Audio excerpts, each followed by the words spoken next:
probabilidad que con cualquier niño. Estoy platicando con el doctor y es que estamos hablando de un tema muy especial porque en una ocasión a uno de mis hijos me habían dicho que tenía déficit de atención y hiperactividad. A lo mejor tu hijo es muy inquieto, le cuesta trabajo poner atención o es muy impulsivo. A lo mejor, o no, puede ser una señal de que padece justo esta condición, el trastorno por déficit de atención e hiperactividad. Para conocer todo esto, lo relacionado sobre este tema, que lo ponemos sobre la mesa, le damos la bienvenida al neuropsiquiatra Edilberto Peña. ¿Cómo estás? Bien, Mauricio. Muy buenos días. Hola. Y también a JJ, nuestro coach de vida. ¿Cómo estás, amigo? JJ. Hola.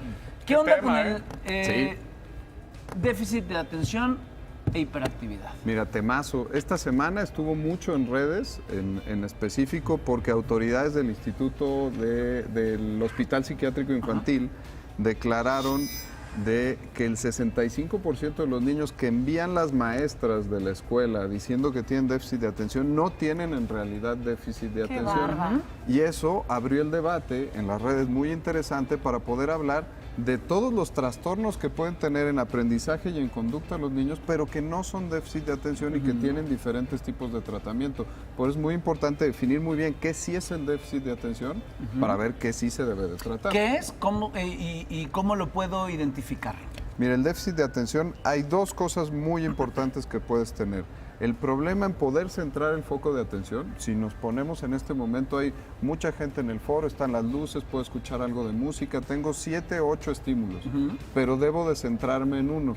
Si tengo la capacidad cerebral de poder filtrar todo lo demás y centrarme en el que me interesa, lo estoy haciendo bien. Los niños que tienen déficit de atención no lo pueden hacer, ellos ponen atención a todos. No es que tengan mala capacidad de atención, sino que no filtran. Oye, Perdón, entonces interrupción. la mayoría de los maridos tienen déficit de atención Cuando cuando la les esposa hablo, les... No, de los hombres, déjate los maridos. Oye, cuando les habla la esposa, en Exacto. muchos casos. Es selectivo solamente. Sí, qué bárbaro. Perdón la interrupción. Hablas de niños. ¿Qué no les da a los adultos? Sí, también. Ah, ok. Sí, Ya, y ese es un tema, si lo podemos hablar, les decía, había dos cosas. La segunda cosa es la ejecución. Los niños con déficit de atención, porque no adquieren bien toda la información, ejecutan mal y les va muy mal en la escuela y les va muy mal en la vida. De acuerdo. En la prevalencia, ¿qué tanto hay déficit de atención? Se calcula que hay entre el 4 y el 6% de la población. Ok. Es poquito, pero no tan poquito cuando, por ejemplo, hablamos que de diabetes hay el 8% de mexicanos que tienen diabetes. Todos conocemos diabéticos. Seguramente tenemos alrededor gente con déficit de atención. Pero ¿cómo seguro. sabemos que tenemos déficit de atención? ¿Cómo se diagnostica? Porque quizá yo puedo ser muy despistada, pero creo que la línea es muy delgadita entre el despiste que manejo y el déficit de Tú atención. sí, Pau. No, es que de verdad, Ya estás diagnosticado. cualquiera pudiese tener déficit de atención sin saberlo. ¿Cuál es el diagnóstico? Sí, el problema viene cuando tu funcionalidad ya se ve afectada. Y a lo mejor podemos aquí hablar del de adultos. El de adultos le da al 3% de la población adulta. Y les platico de casos que llegan al consultorio.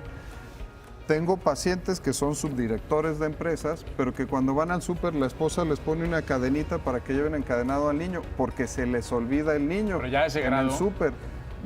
Sé que lo hacemos como de broma. Pacientes que dejan el coche, ahora que son de botoncito, que dejan el coche encendido en el estacionamiento, porque ni cuenta te das Una y no lo estufa, traes. algo peligroso, ¿no? Sí, eso te lleva, estamos hablando de ejemplos de la vida cotidiana, pero al momento de tu trabajo y de la ejecución empiezas a cometer muchos errores y eso hace que trabajes el triple para poder hacer las cosas cuando no tiene que ver con tu coeficiente intelectual. ¿Te acuerdas? Ahorita antes Claro, del aire claro. estábamos platicando, hay Sí, puedes mitos, tener ¿no? un IQ altísimo, sobredotado y Sí. también ¿Pero qué es lo tener que sucede? TDA. Sí, es como los mitos estos de que los autistas todos tienen el IQ altísimo. Y no es cierto, tienen la misma producción de IQ Oye, que todos los demás. ¿Esto es igual en hombres y en mujeres? Sí. Porque, por ejemplo, las mujeres ya ves que pueden hacer supuestamente todo al mismo tiempo, se maquillan, manejan, El cantan, te regañan. multitasking. Y como hombres no. ¿Tiene que ver algo el sexo? No, cero. Yo quiero Los- comentar algo. Cuando trabajo con niños en el tema de meditación, veo que dos problemas muy marcados es la hiperestimulación. O sea, están hiperestimulados con los aparatos electrónicos y los videojuegos y la falta de actividad. Al niño lo pones a correr un ratito y se va a concentrar mucho más fácil porque su cerebro está sobretrabajado. Entonces, una recomendación práctica para los niños que son supuestamente hiperactivos o con déficit de atención es háganlos hacer más actividad física, involúcrense con ellos, quiten los aparatos electrónicos y déjenlos como un tiempo limitado para que puedan ir viendo realmente que muy probablemente no tenían déficit de atención, solamente estaban hiperestimulados y con muy baja actividad física. Pues que ahí tienes razón, porque decíamos que no puedes filtrar. Imagínate que tienes toda la bola de estímulos que tienen los chavitos ahorita, entonces se hacen pelotas. Oye, pero a lo mejor un niño con TDA sí se puede clavar en su juego. Ah, sí. Y se clava. Y le pone atención solo a ese. También podría ser. Es que eso es correcto, exacto, y muchos papás lo utilizan para descartar el diagnóstico en niños que sí lo tienen. El problema químico es que te falta un químico en el lóbulo frontal que se llama noradrenalina, que es el mismo, por ejemplo, que vienen en las metanfetaminas, por ejemplo. Eso te libera noradrenalina. Por eso muchos chavos con déficit de atención se enganchan luego a las drogas.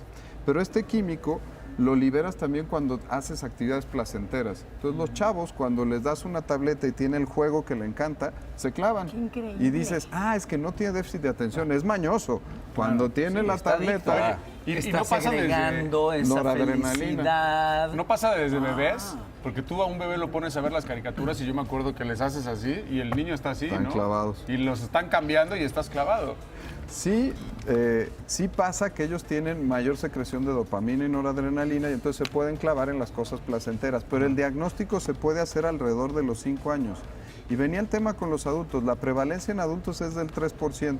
Se descubrió que no todos son niños, adultos que tuvieron déficit de atención y que no se trataron y no se curaron, porque con la edad y la maduración del cerebro se va curando.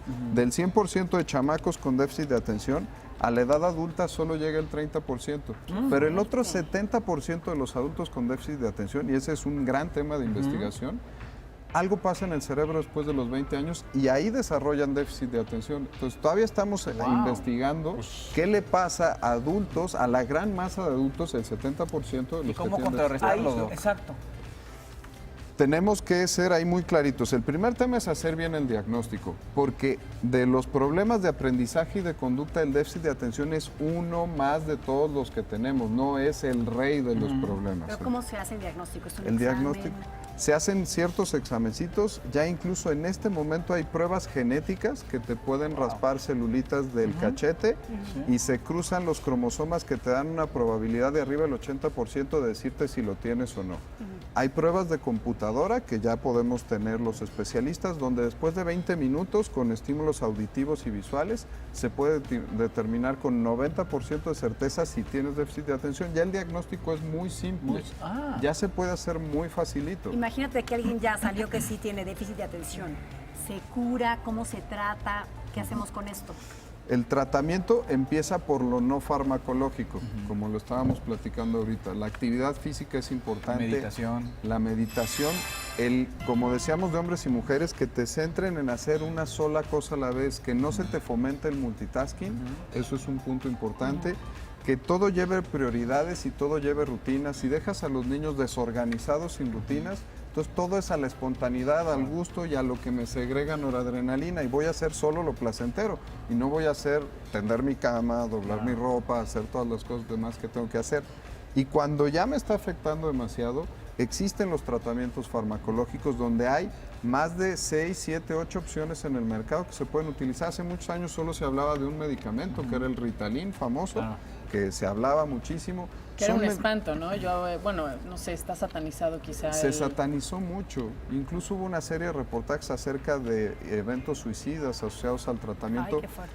Pero aquí hay que ser muy claros, la comorbilidad, tener déficit de atención, no poderme focalizar, ser impulsivo, hiperactivo y no ejecutar bien, me pone más en riesgo como 3 veces más de accidentes automovilísticos, 8 veces más divorcios, 6 veces más despidos en el trabajo, entonces, 30% más de adicciones, 40% más de trastornos de ansiedad. O sea, tener el déficit de atención no solamente es decir, bueno, yo voy a tratar a mi hijo, hay más o menos, y voy a dejar que vaya desarrollándose con el tiempo. ¿La ansiedad va un poco ligado también del déficit de El atención? 40% de los chavitos y adultos con déficit de atención pueden tener trastornos de ansiedad.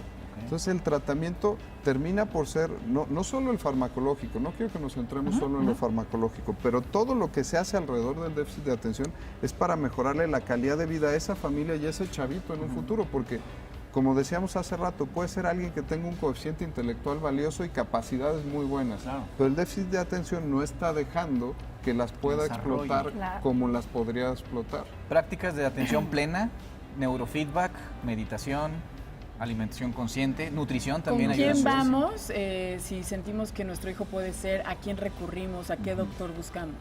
Yo les haría la ruta crítica de primero, bueno, eso es muy bueno, primero maestro y pediatra, Maestro y pediatra. que ajá. son como tu primer contacto, y de Filtro, ahí ajá. irnos a neurólogo o psiquiatra.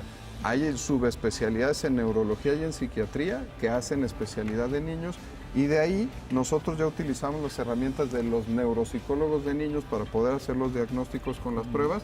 Tenemos el diagnóstico hecho, ofrecemos tratamiento, desde lo no farmacológico, como decía muy bien JJ, hasta todo lo farmacológico. Una pregunta, ¿las personas que tienen déficit de atención se dan cuenta que algo anda mal o se da cuenta un familiar? Los dos. Primero, son grandes quejas de los familiares. La verdad es que es muy difícil vivir con alguien con déficit de atención. Yo tengo el consultorio lleno de esposas quejosas de pacientes con déficit de atención, y luego el mismo paciente se da cuenta que puede hacer más cosas en su vida, pero no las logra. Eso es muy frustrante.